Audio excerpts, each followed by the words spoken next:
Beliau juga sebagai Ketua MGBK MTS Jatim dan Surabaya. Kepada yang terhormat Bapak Dwi Atmaja, SPD MPD, kami persilakan. Terima kasih Bu In. Assalamualaikum warahmatullahi wabarakatuh.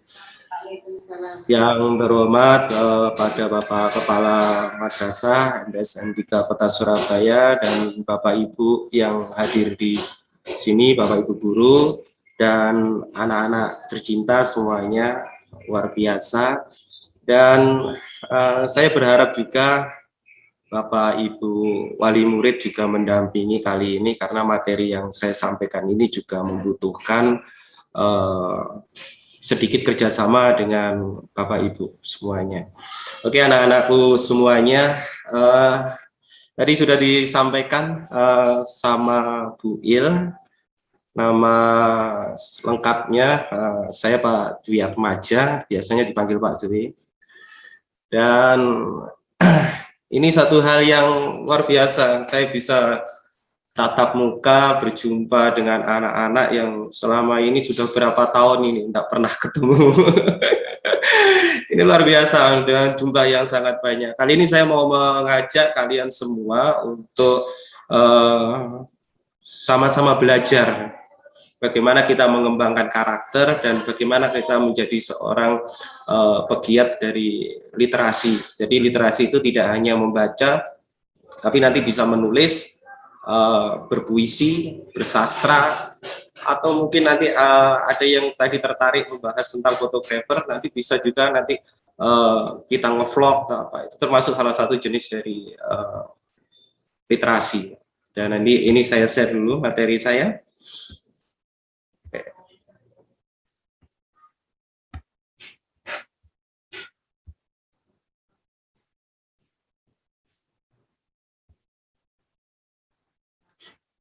Oke, materi yang kali ini adalah pengembangan karakter dan literasi. Nanti ketika ada pertanyaan, kalian bisa nulis di menu chat atau pesan. Karena kalau menulis itu sudah bagian dari literasi. Jadi kalian menulis, bertanya di situ, silakan. Nanti itu lebih efektif karena akan melatih kalian untuk aktualisasi diri. Jadi kebutuhan manusia itu yang paling tertinggi. Kalau menurut Paman Maslow, itu yang paling tinggi itu adalah aktualisasi diri, mencapai hasil kinerja atau karya yang diakui oleh orang lain. Nah, ini perlu saya sampaikan di awal karena ini nanti ada kaitannya dengan kalian, bagaimana kalian nanti berkarakter, bagaimana kalian membuat karya dalam bentuk buku-buku atau yang lainnya. Nanti Pak sampaikan bagaimana cara membuat buku yang gampang gitu ya. Alhamdulillah berapa kali kesempatan Pak Dwi juga diberikan sama Allah itu kesempatan yang berharga untuk membuat buku, mendokumentasikan buku dan lain-lain. Jadi ada beberapa buku yang mungkin akan Pak Dwi sampaikan kepada kalian ya. Ini karya dari Pak Dwi. Nah, ketutup background ya. Ini Pak Dwi ambil dari ketika Pak Dwi ngajar anak-anak kakak kelas kalian. Jadi Pak Dwi kumpulkan di YouTube-nya Pak Dwi dalam bentuk visual. Jadi ada bentuk gambar seperti itu. Akhirnya bisa dirubah menjadi salah satu bentuk buku. Ada lagi beberapa buku lainnya seperti ini. Buku tentang moderasi beragama. Nah, kebetulan Pak Dwi jadi penulis dan sekaligus jadi penyunting. Karena ini berisi tentang kumpulan artikel-artikel yang mencakup seluruh Indonesia ya, jadi Bapak Ibu guru dan beberapa pejabat yang ada di sana. Nah, ini jilid 2-nya. Saya kenalkan dulu untuk kalian semuanya. Ini jilid 3-nya. Dan ini jilid 4. Dan ini belum terakhir. Ini masih belum terakhir, insya Allah mungkin nanti akan melaju terus, targetnya nanti sampai ke jilid 9, harapannya seperti itu. Dan ini buku yang jilid 5, ketutup background ya. Oke, jilid yang 5, alhamdulillah di jilid yang 5 ini Pak Menteri Agama, Gus Yakut Khalil Khomas ikut menulis juga. Nah kebetulan Pak Dwi jadi penyuntingnya, cuma Pak Dwi tidak berani menyunting Pak Menteri. Jadi yang Pak Dwi dapatkan dari Pak Menteri ya semuanya sudah masuk. Tapi untuk yang lain-lainnya Pak Dwi masih menyunting dari ejaan, dari tutur katanya, dari berdasarkan kamus besar buku bahasa Indonesia dan lain-lain diserasikan sehingga ini enak dinikmati dan enak untuk dibaca dan bisa dipertanggungjawabkan. Oke. Kita mulai sekarang mengarah dulu. Jadi ada 2 bahasan sekarang itu. Bahasan yang pertama itu terkait tentang karakter. Bahasan yang kedua terkait tentang literasi. Jadi saya coba untuk membahas terpisah terlebih dahulu. Tapi ini nanti tetap ada kaitannya. Dan di akhir nanti kalian persiapkan diri juga karena Pak ngasih tugas juga. Jadi tugas 2 materi ini nanti akan jadi rangkum jadi 1. Nah nanti, tapi bukan untuk merangkum ya, tugasnya bukan untuk merangkum, jadi kalian simak baik-baik. Bahkan kalau ada yang belum paham, kalian boleh nulis di chat untuk bertanya. Oke, nanti ada waktu tersendiri ketika Pak Dwi baca di chat, nanti akan Pak Dwi jawab. Oke. Kenapa sih kita harus berkarakter? Mungkin ini Bapak Ibu wali murid yang mendampingi anak-anak yang tercinta yang hadir di sini. Ada beberapa hal yang mungkin perlu kita garis bawahi. Sebenarnya pembangunan karakter itu sebenarnya sudah ada sejak zaman dulu. Jadi zaman berjuang aja kita sudah ada itu. Karakter yang seperti apa? Karakter yang religius. Kalau di Surabaya, pekeknya apa? Waktu menyerang Belanda, Allahu Akbar. Itu sudah menanamkan karakter, itu sudah jadi cita-cita. Jadi bangsa kita sudah dicetak untuk berkeinginan atau bercita-cita punya karakter yang luhur. Itu sudah ada. Dan itu sudah dimulai sejak awal kemerdekaan Indonesia. Jadi awal perjuangan, bahkan sampai sebelum pra-kemerdekaan itu pun muncul juga. Nah, untuk itu perlu adanya perhatian, baik ini tidak hanya pada diri kalian sendiri ya, jadi tidak hanya kalian misalnya siswa kok dituntut untuk berkarakter, enggak. Sekolah pun juga iya, madrasah pun juga iya. Jadi madrasah pun juga diharapkan untuk menanamkan karakter ini. Ya, mungkin yang disampaikan oleh Bu Indi tadi tentang sanksi, tentang pembinaan dan lain-lain itu arahnya juga nanti akan mengarahkan kepada pembentukan karakter. Nah, selain itu, siswa madrasah juga orang tua. Karena memang tidak bisa lepas gitu aja. Jadi Bapak Ibu wali murid, ini mungkin kerjasamanya yang perlu kita kedepankan. Nah, fenomena-fenomena seperti apa yang kita inginkan? Ya, karakter-karakter yang berbasis tentang falsafah Pancasila. Bisa religius, humanis, nasionalis, demokratis, dan kesejahteraan rakyat. Sehingga inilah yang diinginkan kita membentuk suatu revitalisasi pembangunan karakter bangsa. Oke. Dan ini bentuk alur berpikirnya. Wih, repot banget ya. Jadi alur berpikir gitu, negara itu sudah menyiapkan untuk peserta didik itu seperti ini. Ini alur berpikirnya. Tapi kalau kita mau membahas waktu ini 1 jam kayaknya tidak cukup. Nah, sekarang kita lebih banyak mengarah kepada keinginan saja bagaimana kita, termasuk Pak Dwi, termasuk kalian, bisa mempunyai karakter bangsa yang tangguh, kompetitif, berakhlak mulia, bermoral, bertoleran, gotong royong, berjiwa patriotik, berkembang, dinamis, orientasi, iptek, yang semuanya dijiwai oleh impak kepada Tuhan Yang Maha Esa berdasarkan Pancasila. Ini yang kita inginkan, jadi kerangka besarnya seperti itu. Nah, sanggup nggak kira-kira? Kalau lihat dari wajahnya, aduh ada gede-gede gini, wah, aduh, sanggup pasti ya. Karena yakin kalian masuk di MTSN 3 itu sudah melalui proses seleksi. Kalian sudah jadi juara karena menyisihkan banyak teman-teman yang lainnya. Kalian terpilih, pasti Pak Dwi yakin kalian akan bisa. Kalian sudah punya potensi yang luar biasa, tinggal dikembangkan saja. Dan akan ada kemauan dan dukungan dari orang tua. Sehingga kalian punya karakter yang istimewa. Oke. Ini fenomena yang sekarang lagi muncul anak-anak semua. Jadi meningkatnya kekerasan di kalangan remaja, membudidayanya tidak kejujuran, banyak nyontek gitu ya, nyontek, fanatik terhadap golongan, rendahnya rasa hormat pada orang tua dan guru gitu. Sekarang banyak yang nggak bisa berbahasa Jawa halus ya bagi untuk yang Jawa gitu ya. Kadang sama orang tua bentak, kadang kalau dikasih tahu gurunya ngece kan gitu ya. Padahal kalau kita tahu bahwa kita bunyi gitu aja di dalam Al-Quran itu tidak diperbolehkan sama orang tua ngomong gitu, tidak boleh, dilarang banget itu. Nah, inilah yang perlu kita perhatikan baik-baik ya. Jadi ada penggunaan bahasa yang luar biasa. Jadi ini anak-anak Surabaya itu kalau kemarin Pak Dwi sempat ya lewat di salah satu warkop gitu ya. Lewat di salah satu warkop, kebetulan Mbak Ti mampir gitu ya, nyari es teh gitu. Ada beberapa anak yang memegang dawe, bahasa Indonesianya HP itu dawe. Pegang, main game online. Bahasanya keluar A, B, C, D, E. Kadang Mbak Ti ngelus dada. Kalau kondisi yang demikian seperti ini menjadi suatu kebiasaan, lama-kelamaan nanti akan menjadi repot gitu loh.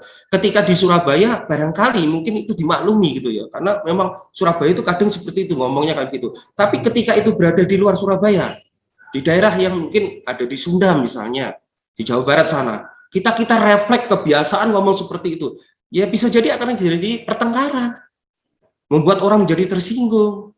Kalau orang sudah bertengkar ya tidak nyaman. Kita ketemu sama teman bertengkar, kita mau ini olok-olokan, selama rasa tidak nyaman kalau seperti itu. Nah, maka dalam hal ini yang perlu kita garis bawahi anak-anakku semua, ya kita harus hati-hatilah kalau kita mau berbuat atau melakukan sesuatu. Anggap aja misalnya satu contoh tentang pembulian. Jadi kita mengolok-olok anak yang mungkin kita anggap anak itu di bawah level kita lah, kita olok-olok, kita sebutkan misalnya, mohon maaf ya, gendut, kurus, jelek, hitam dan lain-lain, mohon maaf, ini saya cerita seperti itu. Nah, suatu saat ada penelitian, orang yang menjadi korban pembulian itu suatu saat akan jadi pelaku, walaupun tidak semua, tapi suatu saat akan menjadi pelaku. Nah, ketika sudah menjadi pelaku, kira-kira pembulian itu dosa ya? Dosa kan? Nah, kita mungkin berpikir, saya sudah membuli si A, saya sudah minta maaf lah sama si A, sudah minta maaf sama si A. Selesai? Enggak selesai sampai situ. Ketika si A ini merasa dendam dan dia membuli orang lain, maka dosa itu akan semakin berantai. Jadi dosa itu sebabnya akan dihitung. Jadi di awal kalau kalian sudah melakukan seperti itu, berarti ini yang menyebabkan pertama si A melakukan lagi pada si B, si C, ya kalian. Makanya kita harus hati-hatilah, daripada kita tidak sadar tiba-tiba dosa kita semakin menumpuk kan repot juga kan. Jadi tidak hanya sekedar untuk kata maaf saja, ya inilah kita hanya perlu selektif, lebih hati-hati di dalam hal ini untuk mengarahkan kebiasaan kita, karena karakter itu merupakan jelmaan dari habit atau kebiasaan. Jadi kebiasaan yang sering dilatih, sering dikondisikan, sering diulang-ulang, maka itu akan menjadi karakter seseorang. Kalau sudah menjadi watak seseorang, sudah susah.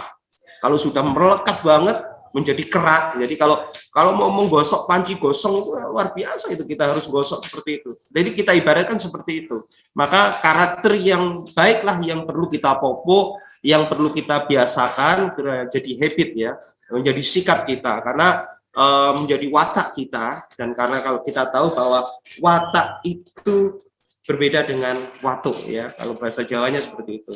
Watuk itu batuk ya. Kalau batuk, watuk itu masih bisa diobati, beri obat, kasih obat, sudah selesai. Tapi kalau watak susah banget gitu ya. Kalau untuk merubahnya perlu perjuangan yang luar biasa besar. Maka mulai dari sekarang sejak dini kalian sudah harus menyiapkan diri untuk berkarakter positif, berkarakter yang luhur dan baik. Oke.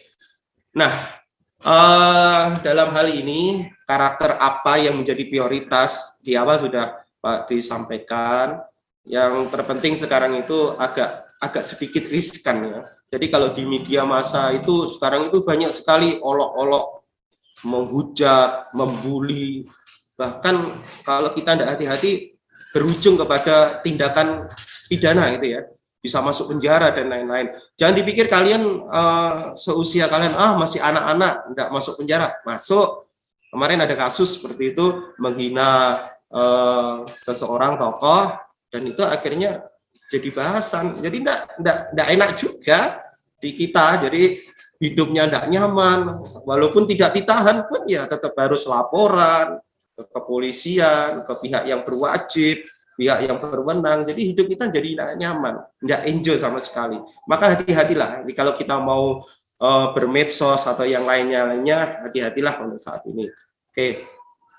Nah, ini contoh-contoh anak-anakku semua, contoh-contoh bagaimana ketika kita religius gitu ya, mengembangkan ini. Nanti banyak sekali, nanti di madrasah, di MTSN 3 Kota Surabaya, nanti kalian akan bertemu Bapak Ibu guru yang akan mendampingi kalian, yang mengarahkan kalian untuk berkarakter yang positif. Salah satunya mungkin ada yang pembiasaan doa gitu ya.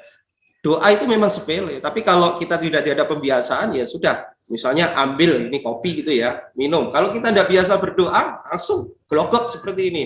Tapi kalau kita bisa berdoa, setidaknya mengucapkan dengan bahasa yang sederhana, yaitu dengan mengucapkan basmalah, Bismillahirrahmanirrahim. Nah ini sudah beda, nuansanya sudah beda. Bahkan di salah satu penelitian, segala sesuatu itu pasti ada kaitannya ya. Di Jepang itu ada air diambil dari beberapa sumber, tempat suci, sumber habis itu, terus kemudian diletakkan di beberapa tempat, ditaruh di tempat yang ini airnya sama, air yang bagus semua itu ya, ditaruh di tempat yang tempat maksiat, ditaruh tempat yang penuh religi, ditaruh lagi dibiasakan lagi dengan membaca baca-bacaan yang positif dan lain-lain. Ternyata di penelitian itu molekulnya berbeda. Jadi molekul airnya nanti Bapak Ibu guru dari IPA nanti mungkin akan lebih banyak menjelaskan tentang hal ini, tentang spektrum tentang spektrum dari air, kandungannya air seperti apa nanti akan. Jadi ini ternyata karakter itu luas jangkauannya. Ada nasionalis ya, kita tertib, disiplin. Kenapa sih kita selalu harus apel apa? Nah, itu secara tidak langsung nanti ketika kalian besar nanti akan melekat. Oh, ternyata saya harus tepat waktu. Kalau tidak tepat waktu itu tidak dikehendaki oleh orang lain, atau tidak dikehendaki oleh lingkungan, atau tidak dikehendaki oleh masyarakat. Nah, ini ternyata di madrasah itu sudah dibina seperti itu. Nah, jangan nanti beranggapan, wah males aku selalu banyak aturan. Jangan, semua itu nanti larinya mengarah kepada pembentukan karakter. Oke. Ada lagi tentang mandiri. Nah, ini kalau seusia kalian pasti sudahlah mandi sendiri, ya, cuci-cuci baju sendiri kan itu pasti kan sudah. Tapi kalau ada yang belum cuci-cuci baju sendiri, ya mulai sekarang cuci-cuci baju sendiri ya, dibiasakan. Jadi sudah dibina karakternya itu sudah diambil mulai lanjut. Ini adalah sebagian dari beberapa contoh aja yang bisa Pak Dwi sampaikan ya. Oke. Dan ini lebih rumit lagi ya. Tapi setidaknya biar kalian tahu nanti Pak Dwi akan menyampaikan secara sederhana aja. Langsung dalam bentuk contoh itu. Jadi ketika ada sesuatu informasi yang kita terima, jadi informasi yang kita terima tentang ajakan, tentang motivasi, atau tentang sugesti, atau mungkin ada teman misalnya ya, ayo main game, ayo jalan-jalan, ayo bonek gitu ya, atau bolang gitu ya. Nah, macam-macam. Nah, ketika ada informasi yang seperti itu, maka jangan langsung dicerna. Jangan langsung kalian ikut. Wah, ikut lah. Kalau enggak ikut, enggak setia kawan kan gitu ya. Ngefang gitu. Jangan langsung seperti itu. Tapi kalian bayangkan refleksi diri. Kira-kira kalau aku nanti diajak ngamen di lampu merah, ya, diajak dandan yang aneh-aneh, kira-kira bayangan dulu, aku ditangkap Satpol PP enggak ya kira-kira? Terus menggali lagi nilai lebih dalam ke dalam kehidupan. Nanti jadinya apa ya kayak gitu. Nah, cobalah nyoba nyari-nyari berita-berita. Kira-kira kalau pakaian aneh-aneh, rambut dicat, terus kemudian di pinggir jalan bawa gitar dan lain-lain ngamen seperti itu, kira-kira manfaat dalam kehidupan ini apa ya? Bahkan sampai ada yang ditato seperti itu. Luar biasa. Nah, kemudian cari informasi-informasi yang lainnya yang kira-kira itu dampaknya apa. Ini kita mulai membahas, tidak hanya langsung kalian menerima begitu saja ajaan dari teman kalian, walaupun itu sohib lah, ini sohib kan gitu kan.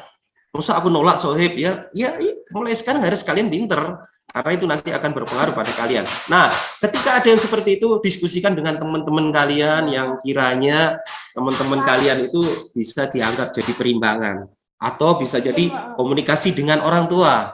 Nah, ketika komunikasi dengan orang tua, nanti kalian akan tahu. Jangan dibantah, orang tua itu pasti akan memberikan hal yang terbaik untuk anaknya. Ada mungkin penyampaiannya yang agak berbeda, Bapak Ibu ya. Jadi, ada yang mungkin intonasinya tinggi, ada yang mungkin intonasinya lemah, ada yang sabar, ada yang lembut, ada yang keras. Tapi semua pasti arahnya untuk kebaikan anak. Nah, dari diskusi-diskusi ini kalian sharing, biasakan untuk komunikasi dengan ayah, komunikasi dengan ibu, atau di rumah ada nenek, ajak untuk berkomunikasi, ada kakak, ajak untuk komunikasi untuk kakak. Nah, dari komunikasi itu nanti akan muncul ekspresi yang kreatif. Oh, kalau aku diajak seperti itu, aku nanti nggak akan mau, nggak mau diajak ngamen buat apa kan seperti itu. Terus ada lagi pengembangan keterampilan, bagaimana cara aku nanti menolak, bagaimana nanti aku tidak marah. Nah, kemudian disesuaikan lagi dengan masyarakat dan lingkungan dan kebutuhan yang ada.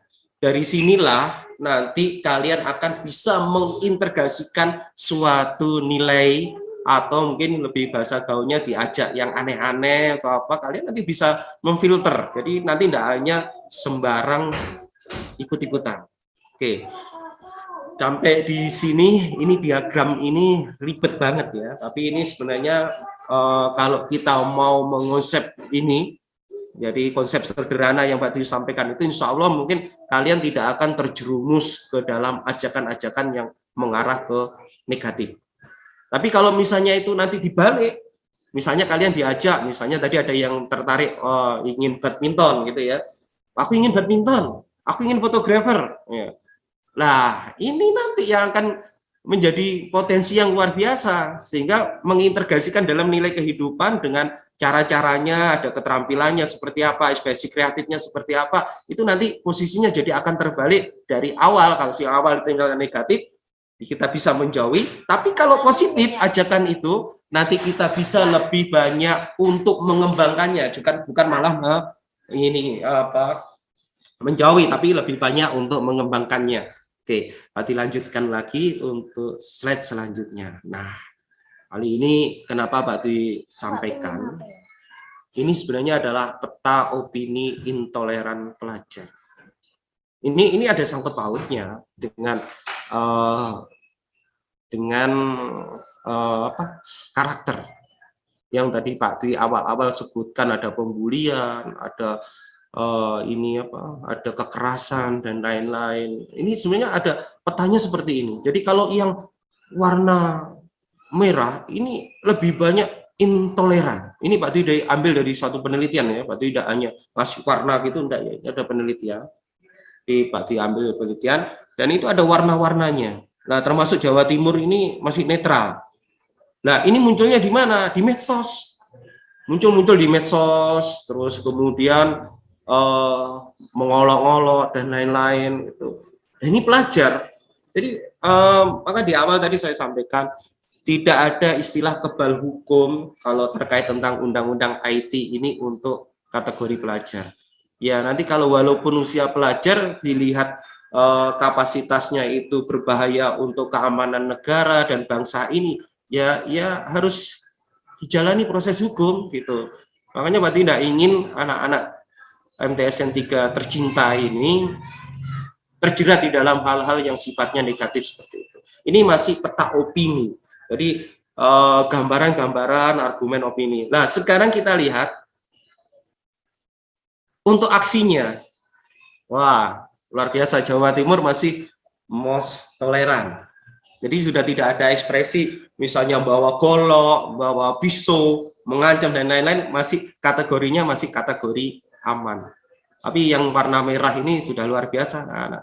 Jadi kalian harus menjadikan ini sebagai tolak ukur. Kalau kita masih dalam posisi tahap aman, maka kita justru memakan ini jadi suatu hal motivasi untuk menunjukkan kepada khalayak umum bahwa anak-anak di Jawa Timur, anak-anak di Surabaya, dan khususnya di MTSN 3 Kota Surabaya itu justru menghadirkan prestasi, bukan menghasilkan perilaku-perilaku atau karakter yang negatif, yang intoleran dan lain-lain, atau aksi dengan kekerasan, pembulian dan lain-lain. Ini jadi PR bersama. Jadi tidak hanya Bapak Ibu guru yang membina kalian, dan kalian sendiri juga, tidak hanya itu, tapi juga dukungan dari orang tua. Karena memang itu satu hal ikatan. Jadi 3 ini yang tidak bisa dilepaskan. Anak, peserta didik, guru, dalam hal ini sudah menyangkut di dalam sistem pemadrasahan atau sekolah, dan juga orang tua. Perlu ada pendampingan yang sangat kuat untuk menciptakan karakter-karakter yang positif. Oke.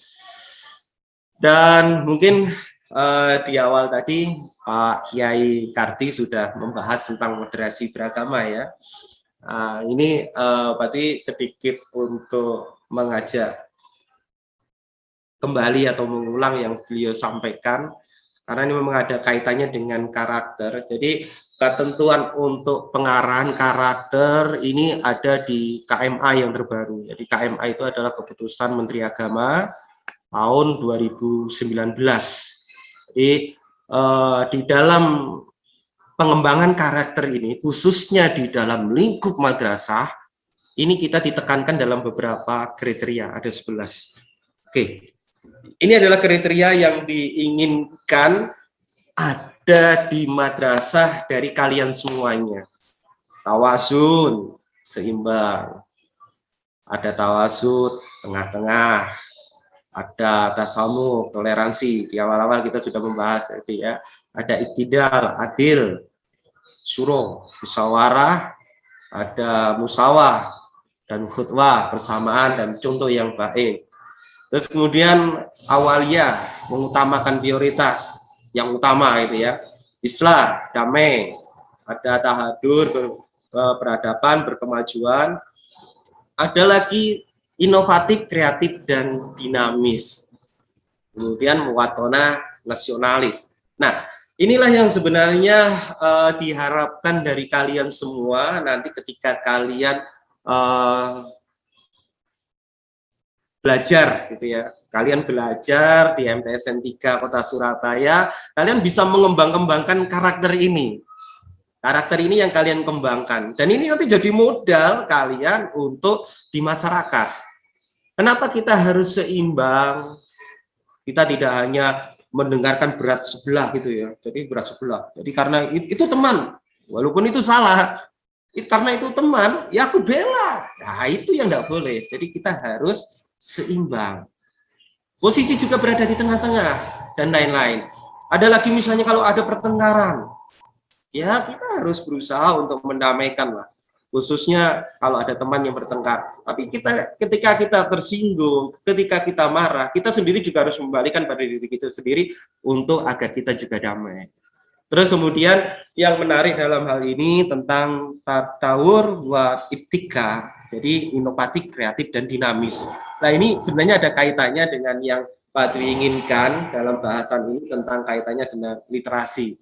Nah kira-kira kita nanti akan mengenal literasi itu seperti apa, karena itu adalah suatu tuntutan untuk kita. Dan saya, Pak Dwi sendiri berharap literasi itu nanti justru yang kalian kembangkan bisa include semua nilai-nilai ini menjadi satu.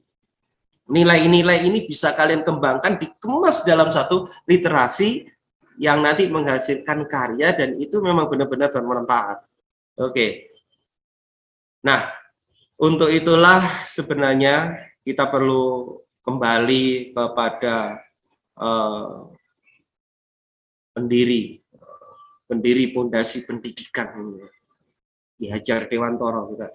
Jadi pendidikan ini adalah daya upaya untuk memajukan tumbuhnya budi pekerti, pikiran dan tubuh anak.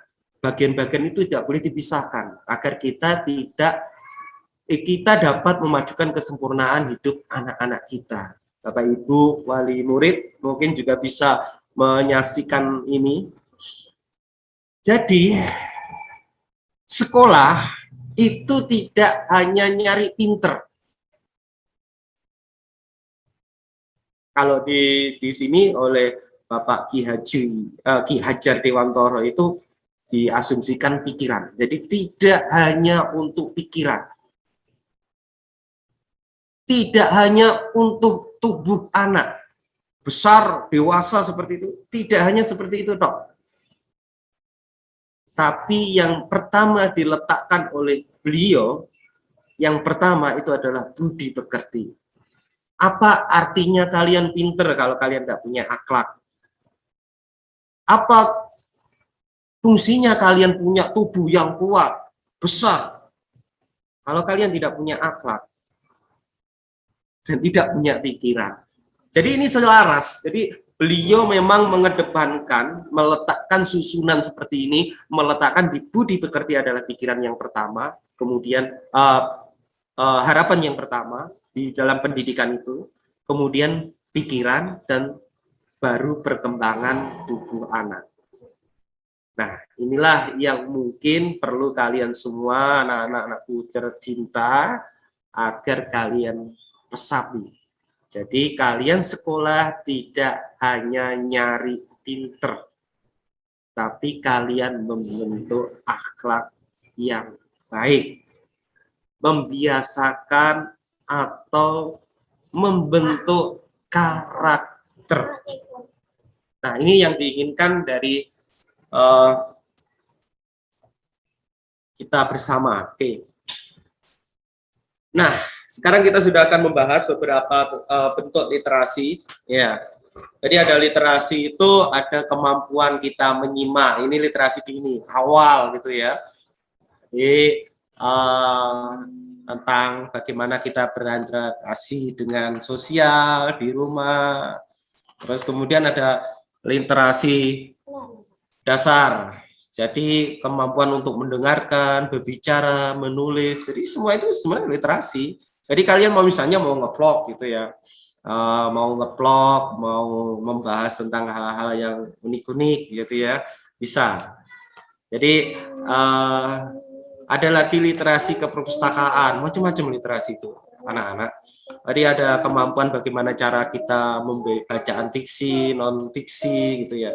Kalau ini beberapa kriteria yang bisa kita lihat. Jadi kalau sudah tingkatnya tingkat mahir itu sudah menggunakan teknologi untuk berliterasi. Jadi misalnya tuntutan sekarang itu anggap aja ada masalah tentang banyaknya terorisme gitu ya. Ada terorisme, terus kemudian ada radikalisme, ada lagi intoleran dan lain-lain. Nah, kita kira-kira apa yang bisa kita manfaatkan gitu ya? Kita gunakan apa ya kira-kira? Wah, saya kan masih pelajar, Pak. Saya masih kecil, Pak. Masa bisa seperti bisa banyak. Kita mau menulis tentang hal-hal itu, misalnya contoh, ini ada salah satu contoh karya-karya anak-anak yang kreatif juga. Jadi kalian pasti familiar lah dengan yang seperti ini. Ini namanya kecil-kecil punya karya.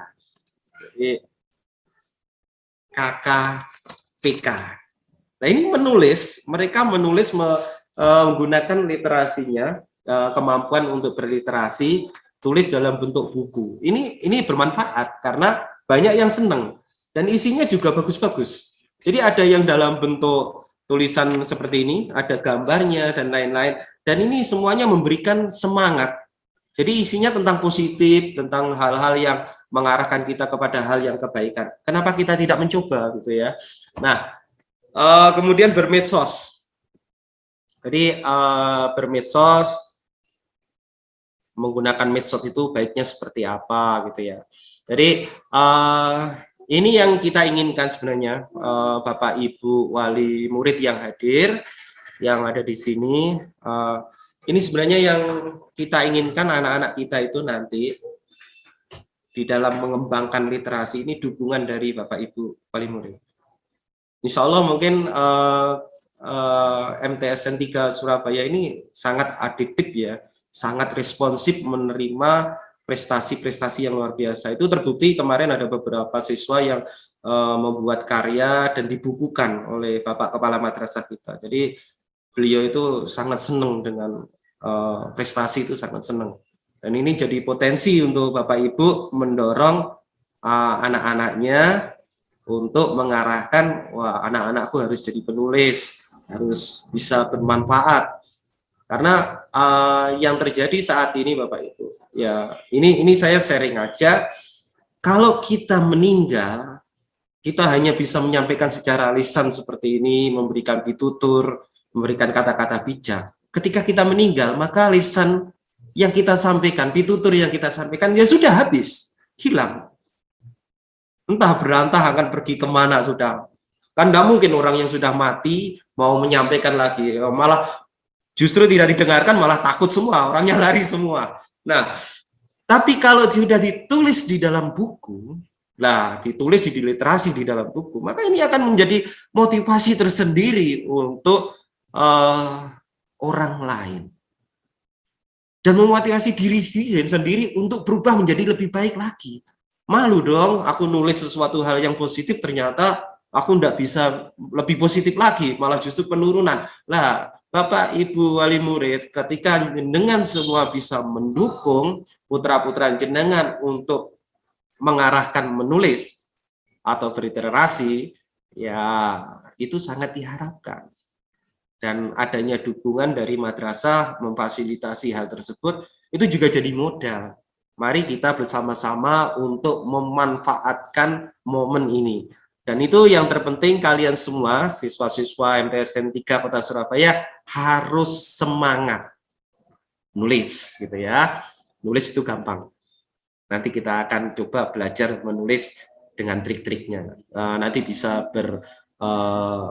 berkonsultasi dengan banyak guru-guru. Jadi guru-guru di MTSN 3 ini ternyata banyak sekali teman-teman kalian yang jadi penulis gitu ya. Nanti kalian bisa, bahkan Bapak Ibu guru ini sudah menghasilkan buku loh.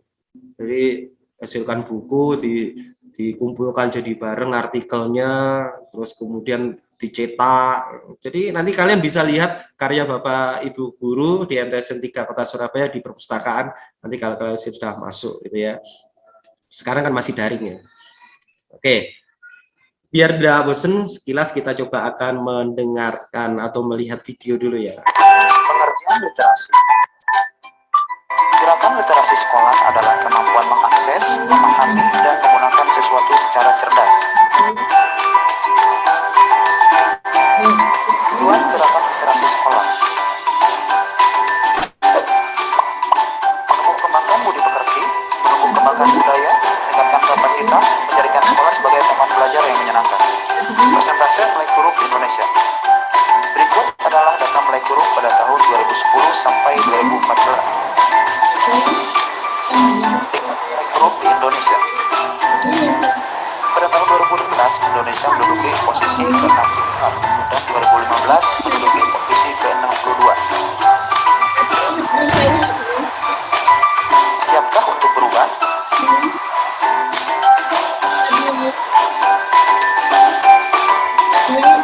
Salam perubahan. Pak Dwi, mohon maaf. Ada yang sebelum diselesaikan materi panjenengan bisa di-cut dulu sebentar karena ada Bapak pengawas madrasah yang ingin menyampaikan sesuatu di Zoom meeting ini. Oke, siap. Oke, siap. Anak-anak, untuk materi yang disampaikan oleh Pak Dwi Atmaja bisa kalian saksikan nanti ya, nanti ditayangkan ulang. Saat ini acara akan dilanjutkan dengan sambutan dari pengawas madrasah dari lingkungan kantor Kementerian Agama Kota Surabaya kepada yang terhormat Bapak Yani Rifai, MPDI, kami silakan. Assalamualaikum warahmatullahi wabarakatuh. Yang kami hormati Bapak dan Ibu Guru MTSN 3 Kota Surabaya, yang kami muliakan dan kami banggakan Kepala Madrasah MTS 3 Kota Surabaya, dan yang kami muliakan dan kami banggakan anak-anak ya santri atau murid MTSN 3 Kota Surabaya, yang mana sekarang ini mengawali ya masa ya harus mengenal madrasah. Alhamdulillah Bapak Ibu dan anak-anakku sekalian, kalian saat ini telah mengikuti momen yang sangat-sangat menentukan sekali ya, di mana kalian sudah tepat memilih pilihan ya Madrasah MTSN 3 Kota Surabaya ini sebagai ladang untuk menimba ilmu. Dan alhamdulillah anak-anakku sekalian, kalian jangan ragu dan jangan bimbang. Insya Allah MTS 3 ini namanya sudah tidak diragukan lagi, baik tingkat kota maupun tingkat provinsi dan bahkan tingkat nasional. Alhamdulillah ya, kakak-kakak kalian, kelas kalian sudah bisa membuktikan itu dengan karya tulisnya ya, dengan juga prestasi-prestasinya, sehingga nama MTSN 3 ini ya sudah tidak asing lagi lah sebagai madrasah yang hebat dan juga madrasah yang bermartabat. Anak-anakku sekalian, perlu anak-anak ketahui bahwa Bapak dan Ibu Guru yang membina di MTS 3 ini adalah Bapak dan Ibu Guru yang sudah memiliki kompetensi ya, keilmuan yang sangat luar biasa ya, baik masalah sains, teknologi, dan bahkan masalah religius ya, masalah agamanya. Insya Allah tidak akan bisa diragukan lagi. Dan Bapak bangga sekali kalian bisa memilih MTSN 3 ini dan sudah diseleksi ya menjadi ya siswa-siswi di MTSN 3 ini. Mudah-mudahan ya Allah memberikan keberkahan ilmu, kemanfaatan ya, ilmu di dalam kalian mencapai cita-cita kalian. Insya Allah anak-anakku sekalian, kalau kalian sungguh-sungguh di MTS 3 ini, kalian tidak akan tidak akan menyesal ya. Insya Allah pasti kalian akan bisa dan mampu ya menggapai cita-cita kalian dengan dengan sebaik-baiknya ya. Oleh karena itu Bapak pesan kepada kalian, tolong ya kalian sebagai anak MTSN 3 ini jadilah anak-anak yang berbakti kepada ibu, kedua orang tua kalian ya, dan juga berbakti kepada ayah dan ibu guru kalian. Insya Allah ya, kalau kalian bisa memiliki sifat atau bisa memiliki sikap semacam itu, insya Allah keberkahan akan menjadikan kehidupan anak-anak sekalian lebih baik lagi.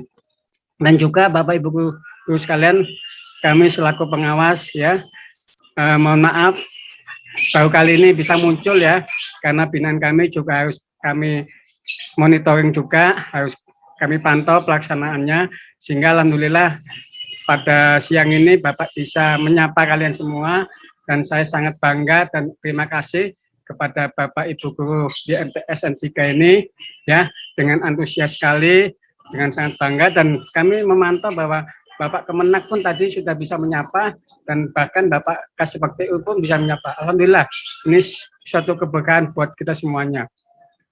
Dan sekali lagi juga Bapak Ibu guru yang saya banggakan, terima kasih atas bimbingannya kepada anak-anak sekalian. Insya Allah ketulusan panjenengan untuk membimbing, memberikan ilmu yang bermanfaat kepada anak-anak itu adalah sebagai amal jariah panjenengan semuanya. Dan juga kepada Bapak Kepala Madrasah saya ucapkan selamat melaksanakan Mas-Sama ini. Mudah-mudahan Mas-Sama ini akan menjadi titik awal ya untuk mencetak anak-anak kita menjadi generasi yang yang cerdas, generasi yang hebat, dan generasi yang memiliki akhlakul karimah. Itu aja ya, Bu Il, ya, selaku pembawa acara, dan juga Ustadz Kholik ya, dan juga Pak Dwi, dan juga terima kasih kepada semuanya ya atas bimbingannya kepada anak-anak. Mudah-mudahan Allah selalu melindungi kita semuanya ya, dan mudah-mudahan Allah juga memberikan keberkahan kepada ilmunya kepada kita semuanya. Dan sekali lagi anak-anak ya, tolong ya, di dalam kondisi COVID pandemi ini, tolong protokol kesehatannya dijaga ya, jangan keluar rumah, jangan kemana-mana kecuali ada hal yang penting ya, karena bukan apa-apa, yang kasihan nanti di dalam rumah kalian, ayah kalian, bunda kalian, atau mungkin adik-adik kalian ya. Kalau tidak penting jangan keluar rumah, karena bukan apa-apa, sekarang kondisinya cuacanya yang masih kurang baik ya. Insya Allah lah semuanya kalau kita saling menjaga, Allah juga akan menjaga. Itu aja yang bisa Bapak sampaikan. Sekali lagi selamat melaksanakan Mas-Sama, mudah-mudahan ilmunya bermanfaat, dan mudah-mudahan kalian semuanya akan diberikan Allah kesuksesan di dunia maupun di akhirat nanti. Terima kasih Bu Il dan juga semuanya. Saya pamit dulu ya. Assalamualaikum warahmatullahi wabarakatuh. Waalaikumsalam warahmatullahi wabarakatuh. Terima kasih banyak disampaikan kepada Bapak Dr. Andes Ahmad Yani Rifai MPDI selaku pengawas Madrasah Kantor Kementerian Agama Kota Surabaya. Terima kasih Bapak. Belum Pak Dwi, materi bisa dilanjutkan. Terima kasih. Abah Yai memang luar biasa itu. Oke. Salam hormat Abah Yai Yani, semoga sehat selalu ya. Amin, amin. Oke, mohon izin untuk melanjutkan materi Abah Yai. Monggo.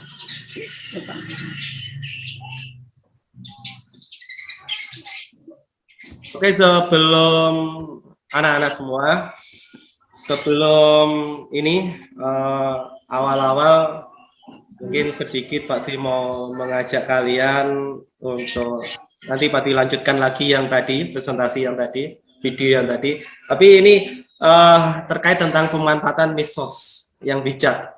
Jadi kalian mungkin sudah tidak bisa menghindari lagi ya tuntutan zaman sekarang itu ya. Ada yang sudah punya akun TikTok gitu ya, akun TikTok, Facebook itu sudah lama gitu ya. Ada Snack, ada lagi Instagram dan lain-lain.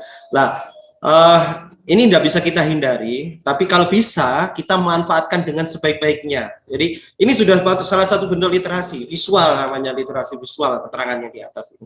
Jadi sedikit Pak Dwi mau berbagi cara untuk ini contoh-contoh yang Pak Dwi gunakan. Jadi Pak Dwi juga menggunakan medsos juga untuk menyampaikan pesan-pesan khusus untuk ini ke masyarakat ataupun ke siswa ataupun yang lainnya.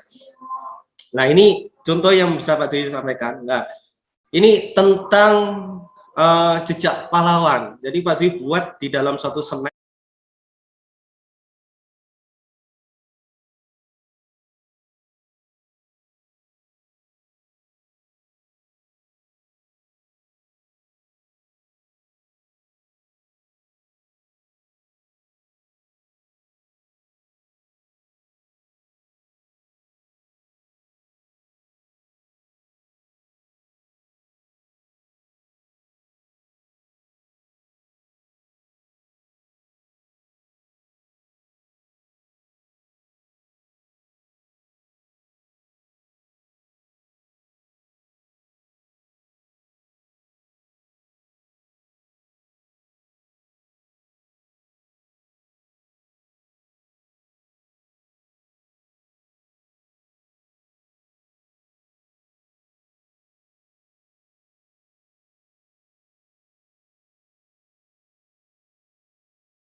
yang menarik seperti ini.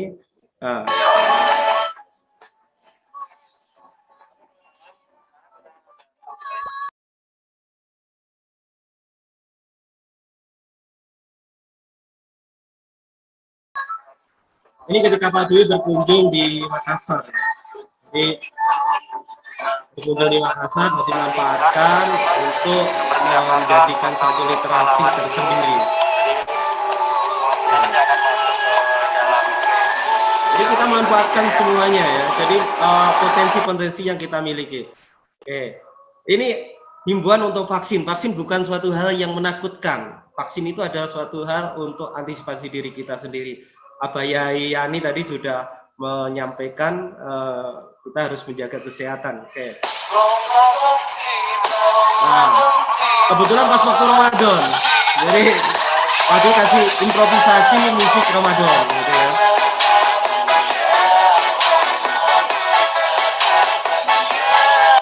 Oke, ada lagi contoh ini tentang masalah terorisme yang sekarang bahaya juga. Kebetulan di Makassar itu kemarin barusan ada bom yang meledakkan gereja gitu ya. Jadi kita menyampaikan pesan kepada masyarakat bagaimana caranya agar kita itu bisa ikut andil berliterasi gitu.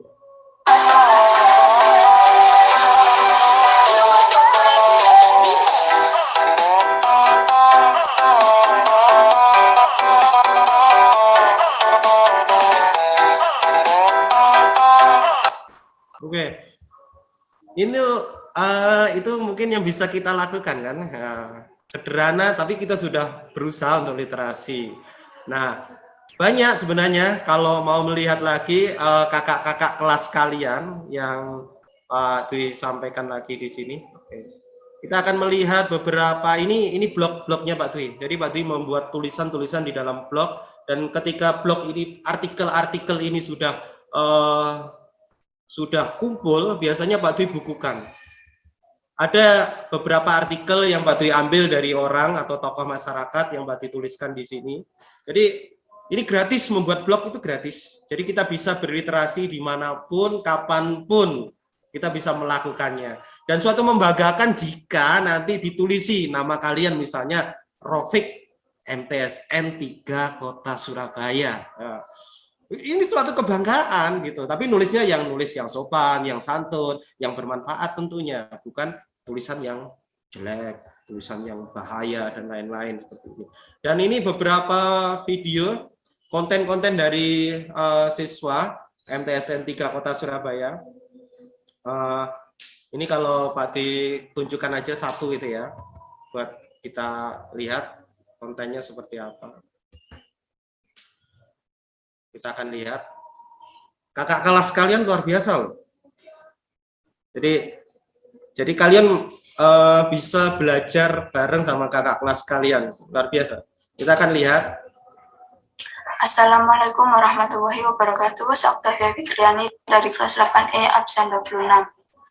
Islam adalah agama yang penuh kasih sayang. Bertemu dengan sesama muslim, maka kita dianjurkan menjadi orang yang pertama kali mengucapkan salam. Di dalam ucapan Assalamualaikum warahmatullahi wabarakatuh, terkandung 3 hal utama, yakni perdamaian, welas asih, dan pertamanya kebaikan. Jadi kalian bisa memanfaatkan semua media yang nanti akan kalian gunakan untuk berliterasi. Tidak harus dengan buku. Dalam berinteraksi dengan siapapun, maka seorang media-media lainnya kalian buat YouTube, buat blog, buat akun-akun snack. Jadi tidak hanya kalau misalnya di TikTok kalian hanya goyang-goyang, itu perlu dihindari lah, karena itu tidak bermanfaat gitu ya. Jadi ini bisa kalian lihat luar biasa. Jadi menyampaikan pada masyarakat secara umum, dan ini jadi rujukan dari Bapak Ibu guru yang ikut lomba ya. Jadi ada lomba moderasi beragama tingkat nasional yang diselenggarakan oleh BNPT. Dan ini jadi rujukan, jadi contoh untuk guru-guru yang lain. Dan ini satu kebanggaan untuk MTSN 3 Kota Surabaya tentunya, tentu aja kalau banyak yang muncul seperti ini. Akhlak merupakan sesuatu yang berasal dari dalam diri seseorang untuk melakukan suatu tindakan atau perbuatan secara mandiri tanpa dipengaruhi orang lain. Sekian dari saya, mohon maaf bila ada salah kata. Wassalamualaikum warahmatullahi wabarakatuh. Oke, inilah yang Mungkin saya stop screen dulu. Oke, dan sekarang saya mau melanjutkan lagi yang kembali ke awal. Assalamualaikum warahmatullahi Belum wabarakatuh. tertutup. MDSN 3 Kota Surabaya adalah lembaga pendidikan yang ada di YouTube-nya belum Kota tertutup. Surabaya, sedikit mengupas kurikulum ini Pak yang Kolik, ada di tapi tidak apa-apa, MDSN saya 3 sampaikan Kota dulu aja di Surabaya sini.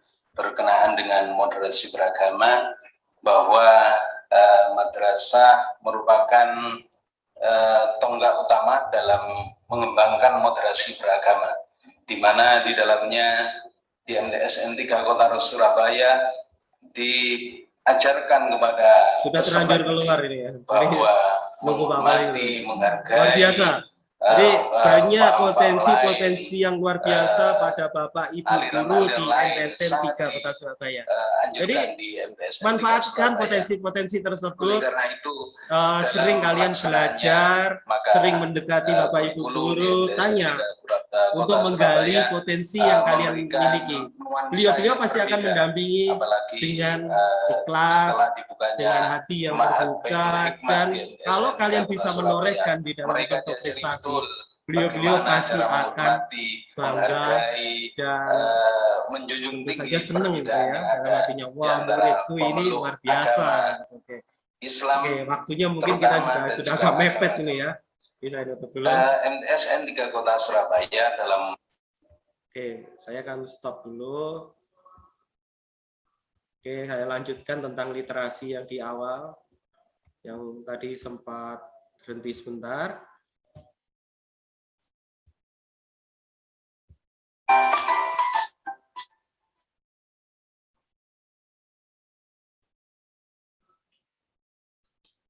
Oke.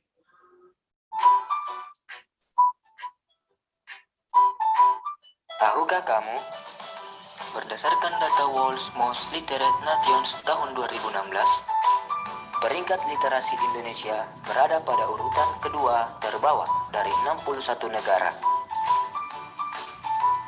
Menurut data UNESCO tahun 2012, masih ingat waktu dulu Pak Dwi masih indeks jadi tingkat membaca mahasiswa orang itu Indonesia sekitar hanya tahun 0,001. Itu artinya 2001, hanya 1 dari 1000 itu orang Pak Dwi Indonesia pernah yang gemar membaca. ikut kegiatan dari Apa penyebab literasi di Indonesia masih PBB, kurang? dalam hal ini UNICEF 1. itu ya, Penyediaan untuk memberikan buku yang survei masih seperti rendah. ini. Pak Dwi diarahkan 2. di Harga wilayah buku masih relatif perbatasan mahal. antara Blitar dengan 3. Tulungagung. Masyarakat Nah, Indonesia untuk memang sibuk dengan mengukur hiburan dunia. Dan 4. ini Masyarakat apa tingkat Indonesia masih malas. HDI atau SDM-nya Bagaimana cara bangsa mengatasinya? Indonesia itu seperti apa. 1. Dan Didik anak luar untuk membaca dugaan sejak yang dini. Pak Dwi pun juga 2. nggak habis pikir Rajin itu ya. menabung. Yang ditanyakan Beli itu buku. justru yang muncul di 3. koran-koran. Jadi Biasakan ada yang membaca ditanyakan buku 15 menit per hari. negara mana sajakah yang Dan mempunyai 4. nuklir gitu. Bentuk komunitas Itu membaca. pada tahun 2021. Ayo, Sehingga memang baca buku. kalau lihat hasilnya dari Maka penelitian dunia tadi memang berada di ya genggaman. rendah memang seperti itu.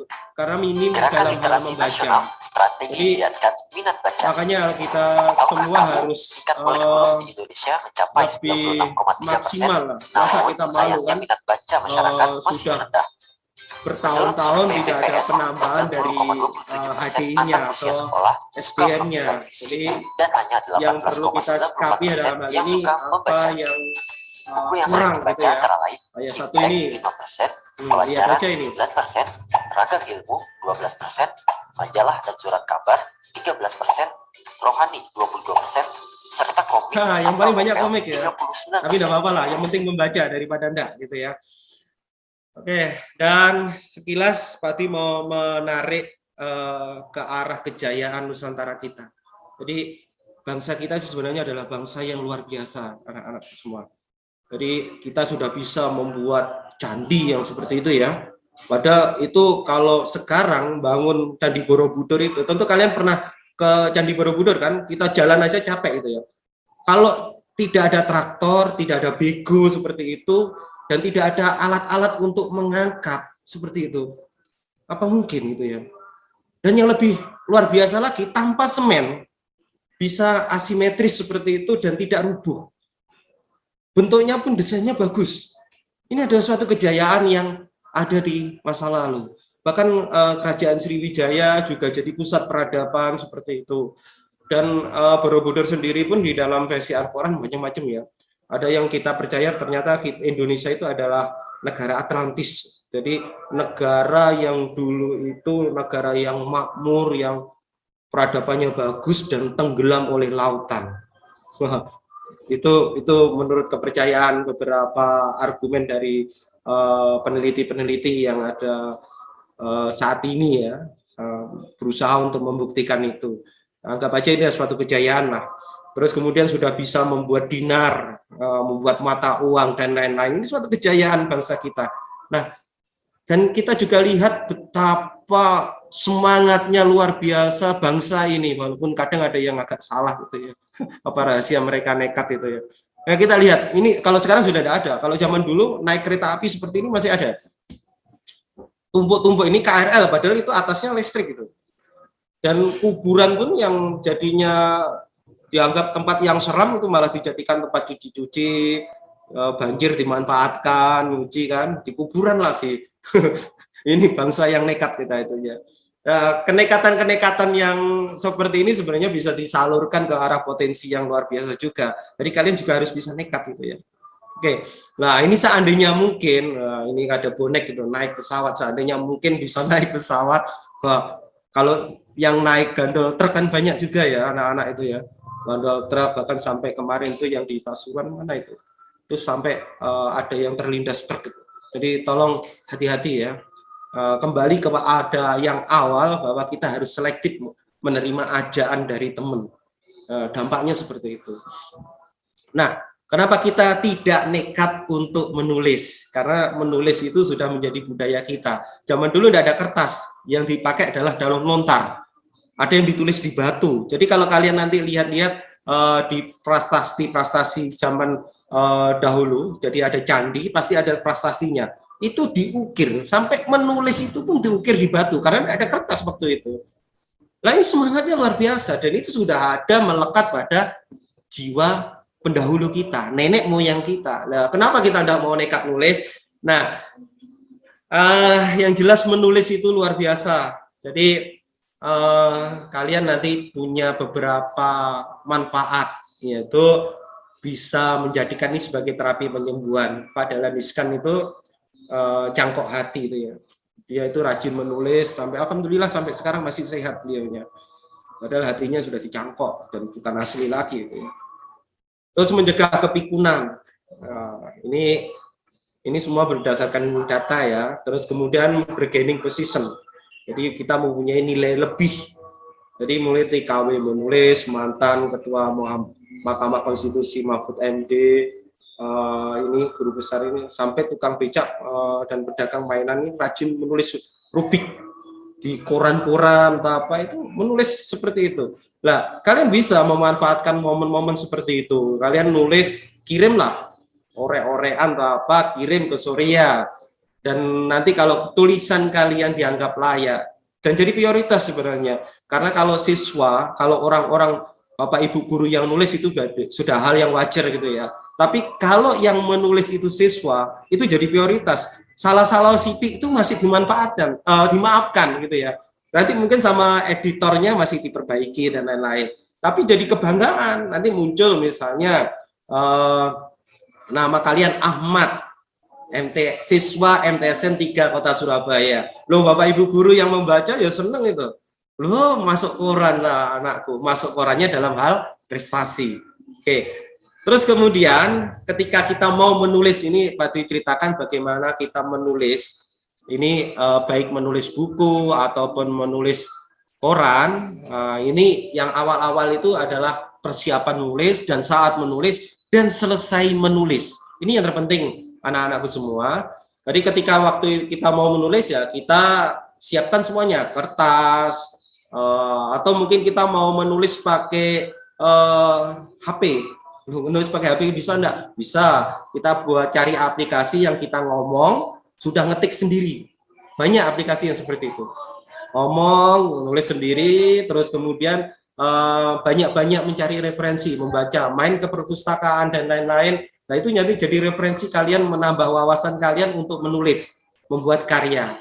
Nah, setelah nanti kalian membuat tulisan, nah, tuliskan semuanya yang ada di sana itu, tuliskan, nggak usah khawatir salah. Kalau misalnya ada istilah menggunakan tidak, kelamaan kan kita tulis tidak, tulis saja enggak, aku enggak suka. Kalau kita tulis aku tidak suka, kelamaan kan, tulis saja, mengalir. Apa yang ada di benak kalian, muncul di pikiran kalian, tuliskan, mengalir semuanya, mengalir.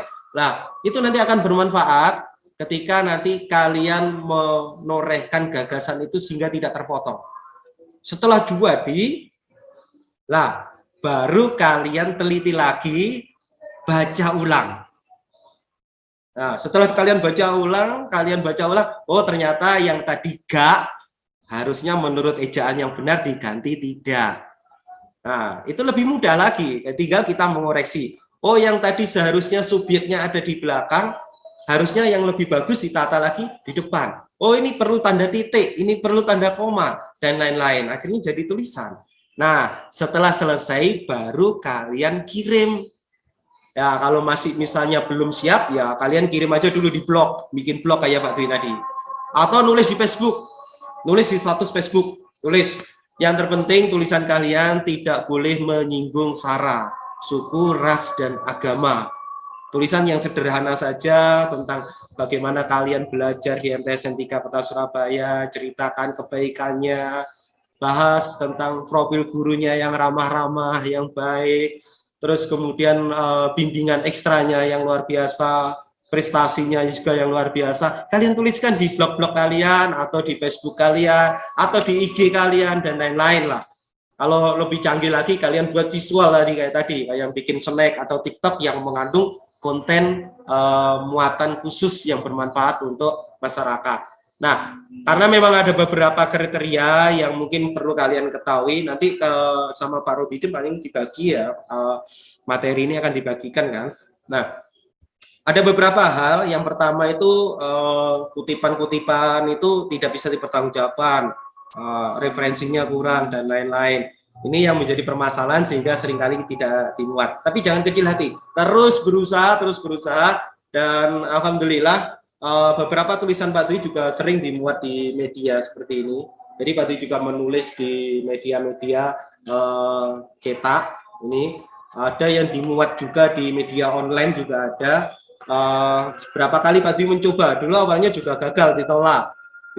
Ternyata alhamdulillah lama-kelamaan justru malah diharapkan. Jadi kalau misalnya Pak tidak menulis itu, yang redakturnya tanya, lo kapan nggak kirim artikel, nggak ya masih capek gitu kan. Maksudnya masih ada tulisan yang lain yang belum terselesaikan. Itu mungkin bahasa sederhananya masih capek dulu, istirahat dulu, seperti itu.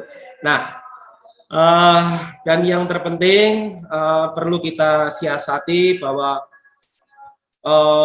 tulisan-tulisan ini ada beberapa trik yang mungkin bisa kalian nanti siapkan, kalian bisa membacanya ya. Tidak ada, yang penting tidak ada plagiat, jadi tidak mencontoh punya orang. Andai pun kalian mau mencontoh punya orang, dicantumkan sumbernya, tidak apa-apa kalau seperti itu. Dan tulisan yang bagus, plagiat itu tidak boleh lebih dari 15%.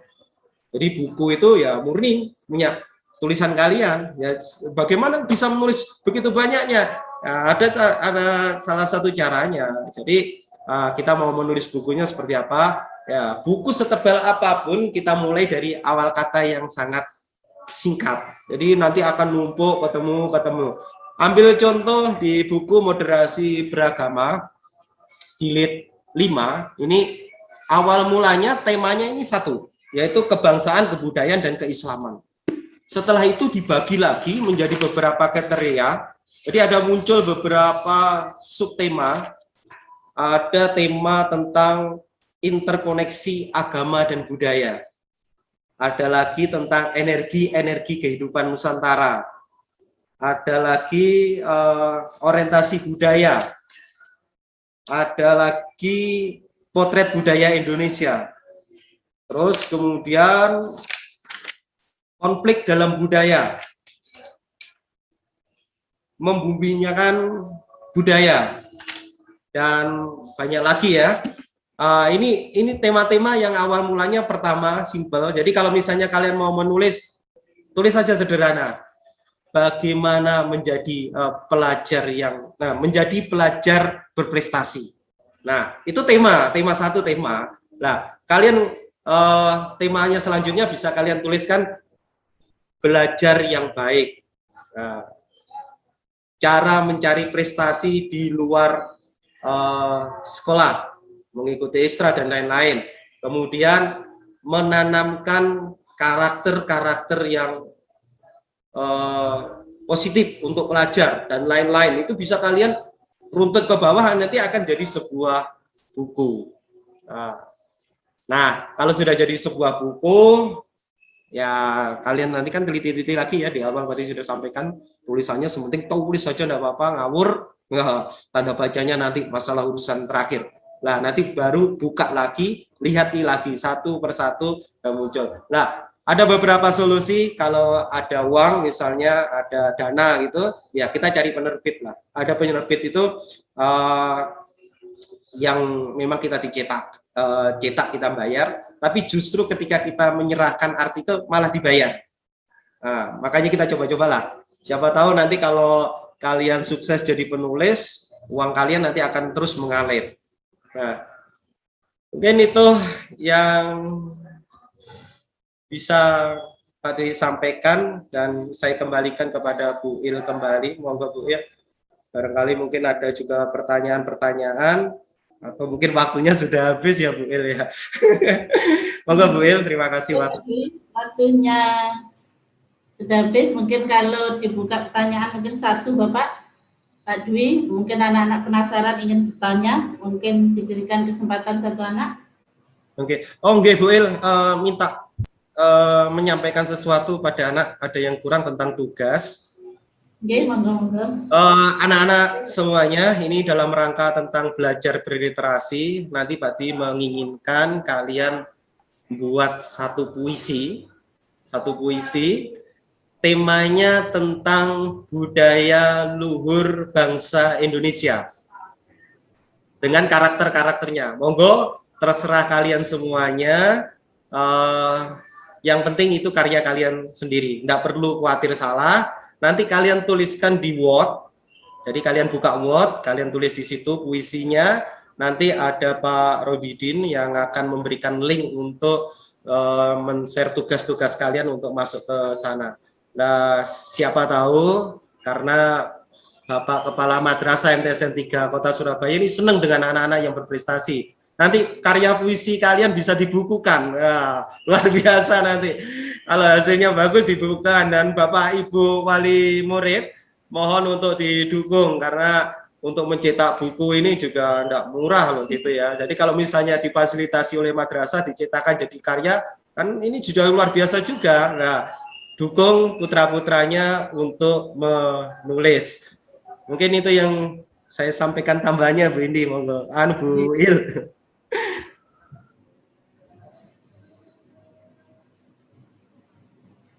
Anak-anak, dastel dan dasi telah diantarkan, bisa dipakai pada waktu yang berbeda. Materi pengembangan karakter dan literasi telah tersampaikan. Terima kasih diaturkan kepada Bapak Dwi Atmaja. Anak-anak, sekarang waktunya kalian beristirahat untuk